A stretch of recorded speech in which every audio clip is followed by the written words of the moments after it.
Hey everybody, welcome to my channel, TheKimberlyE. Of course, you know you're speaking to TheKimberlyE. So today I wanted to discuss some things to consider before having weight loss surgery. As opposed to since I had weight loss surgery, let me start off with my stats. So I originally was 345 pounds. Right now I am weighing between 201 to 204. I got down to Wonderland now. I'm back up, but we're going to get back down there. So, just some things. Oh, and I had my surgery 6/15/2017. Dr. Carrie Brown was my doctor. Kettering Bariatrics was the group that I did. Awesome group. I just had a family member just go through surgery there. Again, a wonderful group to assist you. And I think that's it with my stats. So I was a size 26, 28. I am now a size 10. Great non-scale victory. So before you do anything, like, share, subscribe to this video. This may help someone who is considering having bariatric surgery, whether it be gastric bypass, sleeve, or any of the other surgeries, the lap band or whatever like that. So today I'm working out. I'm a minute in. But today I'm working out, and it's this big guy next to me. He's about 300 pounds. So it's this big guy next to me, then it's this skinny lady next to me. So it just made me put my journey into perspective. The big guy next to me was me when I was 345 pounds. I would say the skinny lady next to me is not exactly where I want to be, but let's just say that's my goal. But I'm in the middle. I'm in between them. So it's like between 300 and 180, and then there's me. So I'm at 200, but I got to get to 180. And so some things to consider before having weight loss surgery is the frustration of not losing weight quick enough, or the frustration of it seems like it's taking forever. That never goes away. That is something that will always stay with you throughout this journey. I just realized that I'm just like, dang, that's a frustration that I thought would go away once I had weight loss surgery, and it didn't. So I am now, not that I've traded my one habit for another, but now I'm kind of like a gym junkie. But then also, in order for me to be successful on my journey, I have to adapt the lifestyle of a person who, excuse me, I'm sweating because I just got done working out. But I have to adopt the lifestyle of a person who wants to be healthy in the long run. Are my days perfect? Not at all. Because like today I had a piece of this little, I think it was kind of like a coffee cinnamon swirl cake, whatever. It's not perfect at all. But at the end of the day, that's just something to consider. That frustration never goes away. It feels like it's a never-ending goal, because it's not. It literally is a continuous journey. Like every day, you got to get up and decide, what can I do for myself? What can I do for myself today that's not going to take me back? What can I do for myself today that's going to take me forward? So you're going to have this dichotomy of thinking. You're going to have this dichotomy of, like, I don't want to gain the weight back. That's always going to be in the back of your mind. I don't want to gain the weight back. I don't want to. Then you're going to beat yourself up because you made bad choices. Not even just bad choices. Let's say you eat right 95% of the time, and then that one time you ate, like I said today, a piece of cake. I kind of was going to beat myself up, but then I said, you know what, brush it off. It was just a piece of cake, because I don't eat cake all the time. But I'm just saying, that one piece of cake, I felt like, oh, my God, I'm going to die. And it's just the God's honest truth. And so it's just like, but then also not pacifying it, like, hey, acknowledge that you ate a piece of cake. This is why you ate the cake. Now you have to manage your macros. What can you sacrifice and what can't you eat? And I normally don't eat after 5 anyway, so it's like if I get hungry after 5, I'm just SOL because I don't like to eat before bed. And so that's a whole nother story and a whole nother topic. But again, it is a journey. It is an actual lifestyle that you are going to have to adapt if you do not want to gain the weight back. If you don't want to gain the weight back, because that's a lot of problem in the bariatric community, after 2-3 years, we start to see patients, not we, like I'm a doctor, but I've done research, so that's why I know. So in 2 years, statistically speaking, about 37% of weight loss patients, this is just in the U.S., about 37% of weight loss patients see some type of uptick in weight gain. So that's why I'm working out now. So I'm like, I think me going to 199, but I did that squat challenge and I was very strenuous on my body. It was definitely different, so it got me down. So I'm like, I don't know if I could withstand another 21 days of that again. I think I might have to go through it again because I need to get back down to 199 because I was killing it.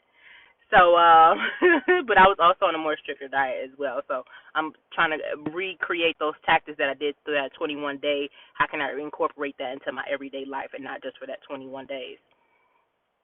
So, again, the thing to consider is, 1, the frustration, 2, the ever ongoing lifestyle, 3, I don't want to say a place of not being satisfied, but you may not find a place of contentment. I'm in Arizona and it's hot, and I have my hair on and it's hot. So excuse my sweatiness, but you're getting it real and you're getting it raw. But you may not come to a place of contentment, but you may be at a place of satisfactory. Like, okay, like I'm comfortable with my body now, but I know I want to get it down to 180 to see what that looks like so I can see if I really want to have skin surgery. Because technically I still have a lot of skin right now, even though I'm only at 200 and they say I need to lose 20 more pounds. But I'm like, man, like, I'm going to wither away for real. Like, everybody says I look skinny, but I still kind of see, then that's another thing, I still kind of see the old me. And I still see 300-pound Kim. Like, I see my face, in pictures, but when I just look at myself, I'm still seeing the old me. Like, I see, like, some of the contours. I'm like, oh, okay, I look good, but I still see kind of like a chunky face, and, people are like, oh, my God, you're so thin. That's what my mom says all the time. But I still see, like, like, oh, my God, like, I just see the old me, even though I'm working every day on my fitness, working every day on, eating right. Again, like I said, it's not 100%, but it's just something to consider. Like, these are the things that you're going to have to go through on this weight loss journey. And, like, I was on the treadmill. I was about to cry. It's a lot of times that I'm about to cry when I work out because I'm either doing something that I couldn't do when I was heavier, and it's just like, oh, wow, like, it's a victory for me. Like, even though it's a non-scale victory for me when I do exercises or when I'm, when I accomplish something, I'm like, oh, I know I couldn't do this when I was 345 pounds. So it's definitely a blessing. But then also know that the emotions and the roller coasters, all that comes with it. You can't separate that. Some days I'm angry I had surgery because I'm just like, so I can't eat whatever I want. And I be trying to. I be trying. But then my stomach kicks in and be like, you tried it, and throws it back out. So it's just like, let me take these glasses off. So, good God, Molly, great balls. Nope. Okay, well, that's a little air. All right, so, yeah.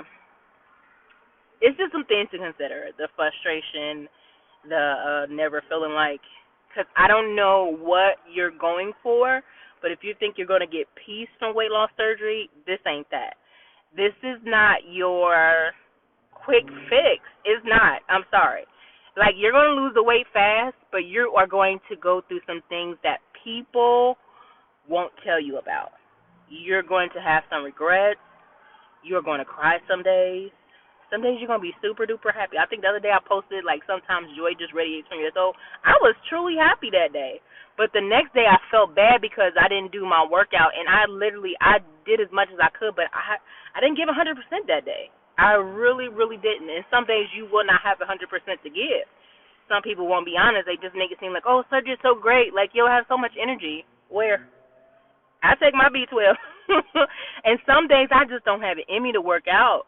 But I push anyways. Like, today I worked out at 3 a.m. this morning, but that workout, but I could tell a difference when I went in here because I thought my arms wasn't hurting. But when I went in here and did my chest workout, so I did 2 chest workouts today, I could feel it. But I'm just saying, like, I didn't feel like doing it. I didn't feel like it was working.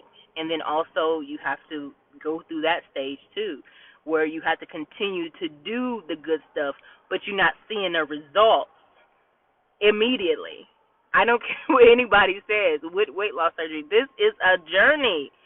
It takes time. You are not going to jump from 545 pounds to 345 pounds overnight. It took me 2 years to lose 140. And I can just imagine how long it's going to take me to lose this last 20 because I'm kind of like at my honeymoon stage, or out of my honeymoon stage. So it's just like now I have to really, like, the surgery is working, but I have to now, like, take the reins of the whole, watch what I'm putting in my mouth, work out this the many amount of hours, and, do X, Y, and Z. And it's just not about the quick fix. That's it at the end of the day.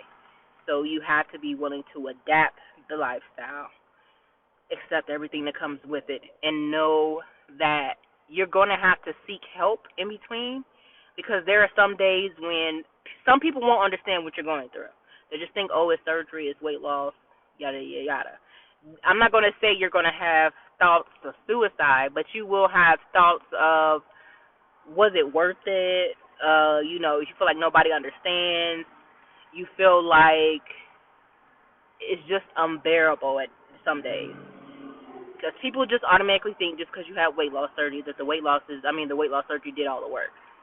When I was the one who was meal prepping, I was the one who was in that kitchen sweating, killing myself. I wasn't the one who was up at the gym at 3 o'clock in the morning. Ain't nobody getting up at 3 o'clock in the morning to work out but Kim. Nobody, okay? Ain't nobody coming back to the gym after they get off of work but Kim. I'm doing working 2 days a week. This surgery is only doing so much, boo-boo. I have to do the rest. And that's it at the end of the day. And that's just being honest. People don't see that. They just see, oh, I had weight loss surgery. I'm just honest about it because I know some individuals who had weight loss surgery and they played it off like they just did it themselves. That's just never been me. I used to lie a lot when I was a kid. And so when I became an adult, I don't lie. Like, I don't even tell them myself. And so it's no purpose in lying. Because, one, I'm grown. I just figured I was grown, so there was no purpose to lie. And so sometimes it gets me in trouble. Sometimes it doesn't. It just depends on the situation. But all I know is this is a struggle, okay?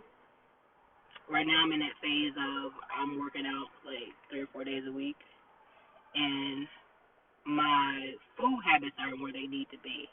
I'm not eating terrible, but I'm not eating perfectly great like I was, like maybe 2 weeks ago. And sometimes it's hard because you want to go back to eating what you used to eat, and then I think your body tells you, like, no, it's like rejecting it, like, if you try. And so it's kind of like where the phase where I am. Like, my body, like, I think I had Chick-fil-A the other day, and I had a sandwich. I didn't eat all the bread because, one, the sandwich wasn't that good. And so I didn't eat all the bread, but it was interesting to feel what I felt. I didn't get sick, but my body was like, this ain't it. This ain't what we need, because I was hungry immediately after. So then also, I think that's just, a rekindling or a revision or a revamp of your body to know, like, hey, this is not serving me. And so since it's not serving me, why do I continue to do it? Questions to ask yourself. Or questions to ask your therapist. Like, I don't understand, like, why I feel like I need to buy stuff or why I need to buy certain things, because it's kind of like you're replacing a habit. Like, you're replacing food with clothes, you're replacing food with the gym. So it's just like you're trying to find a happy balance, but I learned from somebody there is no balance in life. You make what's the priority at the time. That's it. And I think I kind of agree with that. Like, my health is my priority now, so I'm like now focused on every little thing that I eat. I'm focused on, what I wear, how does my body look, and it's just like accepting me and just the whole totality of it all. So that's my thing, and that's everything in a nutshell of things to consider before having weight loss surgery. So again, you need to consider the frustration. You need to consider scales not dropping as fast as you think you would. You need to consider the emotional factors that come with it, because there will be some. And you also need to consider, like, your outside sources. Who are the people who are going to support you while you go through this change? Are they actually truly going to be beneficial to this journey?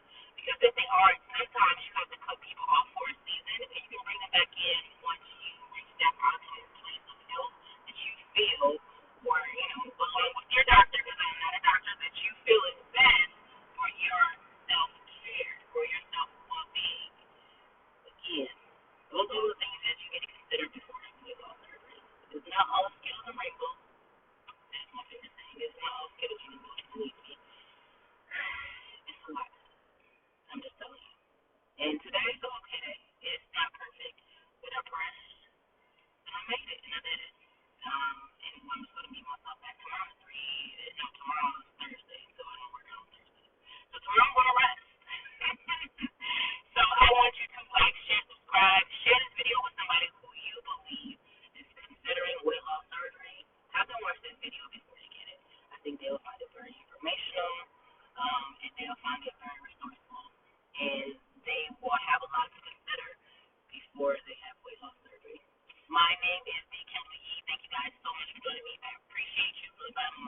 my motto is